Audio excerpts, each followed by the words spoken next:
All right, so today is April the 9th. We got our workout today. We're gonna change things up a little bit. We got some more moves and we got some different moves. Now the first thing we're gonna do, we're gonna need a single long loop. We're gonna call it a big punch. We need this long loop because I wanna use a full range of motion. So what I want us to do is really reach back, push forward with the band, straight forward. And you notice I'm using a heavy band, so I have my feet offset.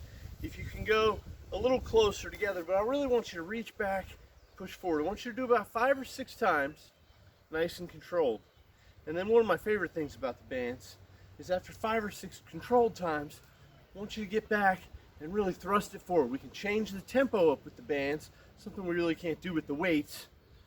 It's a little more fun and it can be a little more effective. So we're gonna do that with both sides. Then we're gonna need to separate our band. Here's a pro tip. When you're untying these things, push, don't pull, and you'll find it comes a lot easier. Push, don't pull. There we go. They come out. What I want us to do, we're going to do a similar exercise with our row. I'm going to double it up because I want these first ones to be real heavy. I'm going to go single-sided. I'm going to try to face straight at it. I've got my knees and hips bent just a little bit. I'm going to pull straight back.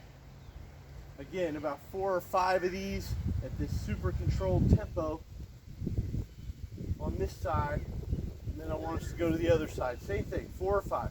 Nice, slow. We've got the heavy band. We're really bracing at the core and pulling back. After that, we're going to split it up. And what I want us to do is go a little bit faster, 4 or 5 doubles, and then we're going to hold it back. And we're going to do 4 or 5 on each side of the release. Straight out while we hold the other one back. All right, so we're kind of changing up the tempo a little bit. We got our big punch, then we go through slow, and then we go through fast. We got our row, then we go through it on one side, and then we go to both sides fast, and then we're alternating a little bit to kind of finish it up. And we're bracing at the core so that we're not turning. I'll put my card in my pocket today. It's windy out. After that, we're going to single it right back up at this same height. We're going to use 2 heights today, and we're going to use all of them in together so that we're not moving our band back and forth or moving our brace back and forth if we have to. Our next one that we're going to do is just a simple fly. I'm going to stand straight out. I want to stand with my shoulders facing my anchor, and I'm going to pull it across, leading with the elbow. Do about 5, 6 to 10, depending on your resistance, and then obviously we're going to switch it and do it on the other side. Then we're going to move up to our higher anchor. From our high anchor, we have 2 exercises. The first one is a row again. We're finishing this row off, because we can change our planes of motion again with the bands. We're going to row it straight back, and then I want us to push it down. Now it's going to be a heavy tricep press, so what I want us to do is kind of use the momentum and make it a fluid movement, row it back, and push it down. Row it back, and push it down. Now let's shoot for maybe 10 to 12 of those. And then after that, we're going to do a cobra, which is kind of like a standing Superman, where we're going to do our hands back like this. They call it a cobra, and we're going to do it one leg. So one leg, push, squeeze the butt, squeeze the shoulders back, and we're pushing the bands back. So we're getting a little extra work in the shoulders, and we're getting some balance practice. Then we're going to switch feet and do the other side. Do maybe 4 to 6 on each side, nice and slow, just like when we do the Supermans. Hold it back there for a second or 2, release, and then go back forward. Again, switching your feet each time. And after that, we don't need our anchors anymore. Our next flight of exercise, so I want you to get through that flight, each one of those exercises 2, 3 times if you're feeling ambitious. And then we're going to come, we got some ground exercises. We're going to start to work on the legs a little bit. So what I want you to do is get in a lunge position, and look, you can control the weight several different ways. We can step under it. This is going to be more tension.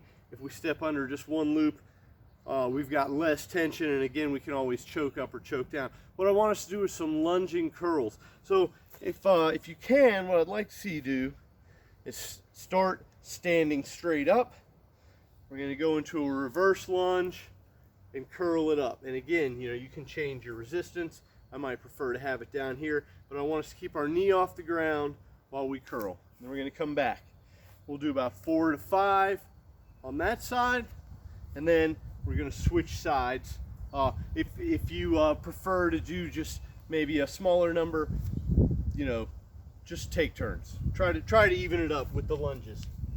You're gonna get another chance to do it because we're gonna do a similar exercise with a shoulder press. So again, I've got it draped under my feet. We're gonna need a little more range of motion, so you'll wanna single your band up, whichever band you choose. We're gonna go into this reverse lunge, and we're gonna go into a shoulder press. It's gonna really isolate the shoulders and force you to balance as you lunge back. So we're gonna lunge back, press up, come forward, back, up, and forward. And you can switch feet halfway through, or you can alternate your feet by the sets. It really doesn't matter. Try to make it as balanced as you can. For the next one, as one of my favorites, don't forget your sparkle fingers. We're going to go with our starburst. How's it going? So we got our band. We're holding single band waist high, coming down and going up and out. Up and out. Try to get some tempo going. About 3 seconds per rep. Down, up and out. Maybe you can get 2 seconds per rep. Down, up and out. Get going through those a few times. After that, we're going to kind of step it up a little bit. You know I love my bear crawls. We got our single band still draped underneath our feet. What I want us to do is come down into a bear crawl position. Try to use this little, the arch of your shoe to hold that band there. Don't worry, it's not going to come off. Drape it underneath your fingers. And what we're going to do is we're going to go into a bear position. Tiny little steps. We're going to crawl out into a plank. We've got this band tight in our hands. We'll move back a little bit, make sure you can see me. But we're practicing just walking forward, under control, keep the knees low, lock into a plank, and then bring it back. Again, you know, I like to alternate which hand I move first. You can play with that a little bit and make it fun. After that, we're gonna do some zombie kicks. This is kind of new, but it's also kind of old school. It's a little bit like our bicycle crunches. We got our arms straight out like a zombie. We're gonna lift the knee, flex that quad, get it full extension. Go with the other leg. Up, out, good squeeze. Up, out, good squeeze. Working on our balance, working on the control, squeezing up with your core, and then holding it out there, getting a good squeeze with the quad. So there's our exercises for today. You've got 3 from the middle height. We got some rows. We got some the big punch that we start with, and the chest fly. After that, we're going up here. We're doing some more rows with the tricep kickback on the high anchor, and then we do those cobras, and then we're getting on the floor. We are doing the reverse lunges with curls. Then we're going to do reverse lunges with the shoulder press. So we're going to get some lunges in there. And then we got our starburst. Down, up. Don't forget your sparkle fingers.